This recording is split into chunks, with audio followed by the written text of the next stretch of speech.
বন্ধুরা, আজকের এই ভিডিওতে আপনাদেরকে বলতে চলেছি আপনি কিভাবে আপনার ফেসবুক পেজের নামটিকে পরিবর্তন করবেন কিংবা চেঞ্জ করবেন।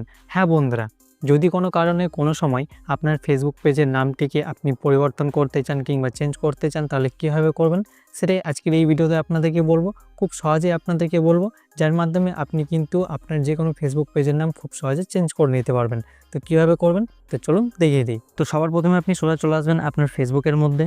এবার ফেসবুকে আসার পর এবার আপনি আপনার যে ফেসবুক পেজের নামটিকে পরিবর্তন করবেন কিংবা চেঞ্জ করবেন, তো আপনার সেই ফেসবুক পেজটা আপনার যে ফেসবুক অ্যাকাউন্টটা দিয়ে খোলা আছে, তো আপনার সেই ফেসবুক অ্যাকাউন্টটিকে আপনি আগে আপনার ফেসবুকের মধ্যে এখানে লগ ইন করে নেবেন। ঠিক আছে, এবার লগ ইন করে নেওয়ার পর আপনি কী করবেন, এখানে আপনি ডান সাইডের উপরে কর্নারের দিকে দেখবেন কিছু থ্রি লাইন অপশন পেয়ে যাবেন, কিংবা এখানে আপনার ফেসবুক অ্যাকাউন্টের প্রোফাইল পিকচারটা শো করবে। আপনি সিম্পলি এখানে ক্লিক করবেন। এবার এখানে আপনি উপরের দিকে দেখতে পাচ্ছেন বাঁ সাইডে এখানে আপনার ফেসবুক অ্যাকাউন্টটা শো করবে, নাম শো করবে।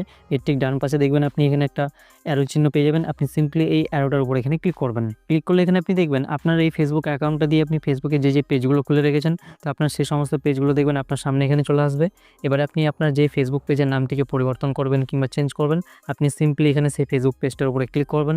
ক্লিক করলে দেখবেন আপনার সেই ফেসবুক পেজটা কিন্তু অটোমেটিকলি আপনার ফেসবুকের মধ্যে এভাবে করে এখানে লগ ইন হয়ে যাবে। এবার লগ ইন করে নেওয়ার পর আপনি কী করবেন, আপনার ফেসবুক পেজটিকে এখানে আপনি ডান সাইডের উপরে কর্নারের দিকে দেখবেন কিছু থ্রি লাইন অপশন পেয়ে যাবেন। আপনি আবার এখানে ক্লিক করবেন। এবার উপরের দিকে দেখবেন এখানে সেটিংসের অপশন পেয়ে যাবেন। আপনি সিম্পলি এই সেটিংস অপশনটার উপরে এখানে ক্লিক করবেন। এবার এখানে আপনি কী করবেন, এখানে আপনি নিচের দিকে দেখবেন অডিয়েন্স অ্যান্ড ভিজিবিলিটি, এই অপশনের মধ্যে আপনি এখানে দেখবেন নিচের দিকে 6 নম্বরে আপনি এখানে একটা অপশন পেয়ে যাবেন, দেখতে পাচ্ছেন পেজ সেটআপ। আপনি সিম্পলি এখানে ক্লিক করবেন। এরপর এখানে একদম উপরে অপশন পেয়ে যাবেন, দেখতে পাচ্ছেন নেম, এখানে ক্লিক করবেন। এবার এখানে আপনি দেখবেন উপরে নেমের এখানে আপনার ফেসবুক পেজে বর্তমানে যে নামটা দিয়ে রেখেছেন আপনি কিংবা দেওয়া আছে সেই নামটা এখানে শো করবে। তো আপনি সিম্পলি এখানে নামটার উপরে ক্লিক করবেন। ক্লিক করার পর যে নামটা দেওয়া থাকবে আপনি সিম্পলি এখান থেকে সম্পূর্ণ নামটা কেটে দেবেন। কেটে দেওয়ার পর এবার আপনার ফেসবুক পেজে আপনি যে নামটা এখন রাখবেন সেই নামটা আপনার হিসাব মতো আপনি এখানে লিখে দেবেন। তবে ফেসবুক পেজের নামটিকে পরিবর্তন করার আগে আপনাদেরকে আমি এখানে একটা কথা পরিষ্কার করে বুঝিয়ে দিচ্ছি, আপনারা ভালো করে বুঝে নেবেন। ঠিক আছে, এখানে উপরে দেখতেছেন ফেসবুক কিন্তু আপনাদেরকে এখানে পরিষ্কার বলে দিচ্ছে if you change your name you can not change it again for 60 days। মানে আপনি যদি একবার আপনার ফেসবুক পেজের নামটিকে পরিবর্তন করেন কিংবা চেঞ্জ করেন, তাহলে কিন্তু আপনি আবার 60 দিন পরে আপনার ফেসবুক পেজের নামটিকে পরিবর্তন করতে পারবেন কিংবা চেঞ্জ করতে পারবেন। কিন্তু একবার আপনার ফেসবুক পেজের নামটিকে চেঞ্জ করার পর কিংবা পরিবর্তন করার পর আপনি কিন্তু কোনোভাবে 60 দিনের মধ্যে কিংবা 60 দিনের আগে আপনার সেই ফেসবুক পেজের নামটিকে আপনি পরিবর্তন করতে পারবেন না কিংবা চেঞ্জ করতে পারবেন না।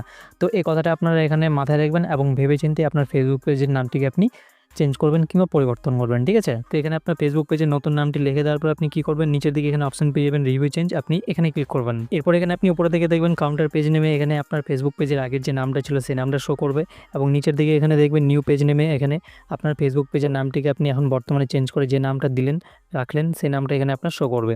এবার এখানে আপনি কী করবেন, নিচের দিকে এখানে একটা অপশন পেয়ে যাবেন, দেখতে পাচ্ছেন একদম নিচে সাবমিট ফর অ্যাপ্রুভাল, আপনি এখানে ক্লিক করবেন। ক্লিক করলে কিন্তু আপনার ফেসবুক পেজের নামটা এখানে সাকসেসফুলি চেঞ্জ হয়ে যাবে, এবং বর্তমানে এখন যে নামটা আপনার ফেসবুক পেজে রাখলেন সেই নামটা কিন্তু সাকসেসফুলি আপনার ফেসবুক পেজে সেট হয়ে যাবে। তো আশা করব আপনারা সহজে সব কিছু বুঝতে পেরেছেন। ভিডিওটি ভালো লাগলে অবশ্যই একটা লাইক করে দেবেন, আর আপনাদের মনের ভিতরে কোনো রকম প্রশ্ন থাকলে নিচে কমেন্ট করে অবশ্যই জানাতে পারেন। দেখা হচ্ছে পরবর্তী ভিডিওতে। ততক্ষণের জন্য সবাই ভালো থাকুন, সুস্থ থাকুন, ধন্যবাদ।